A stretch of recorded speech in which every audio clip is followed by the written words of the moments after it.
কালবৈশাখীর তাণ্ডবে বিচ্ছিন্ন হওয়ার ৭২ ঘণ্টা পর হাটহাজারীর মির্জাপুর, ধলই ও ফরহাদবাদ ইউনিয়নে সচল হল পল্লী বিদ্যুতের লাইন। চট্টগ্রাম জেলা পর্যায়ে জুনিয়র গ্রুপে বিজ্ঞান প্রকল্পে চট্টগ্রামের বোয়ালখালী হাজী আজগর আলী উচ্চ বিদ্যালয়ের প্রথম স্থান অর্জন।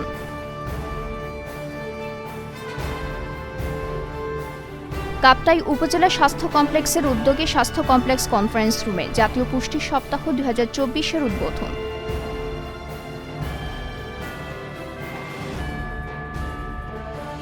কর্ণফুলী উপজেলার বড় উঠানে অবৈধ দখলে থাকা আনুমানিক মূল্য প্রায় ৫ কোটি টাকা মূল্যের ১ একর ২১ শতক খাস জমি উদ্ধার। সক্রিয় মৌসুমী বায়ুর প্রভাবে আগামী ২৪ ঘণ্টায় চট্টগ্রাম বিভাগের কোথাও কোথাও ভারী থেকে অতি ভারী বর্ষণ হতে পারে বলে জানিয়েছে আবহাওয়া অধিদপ্তর।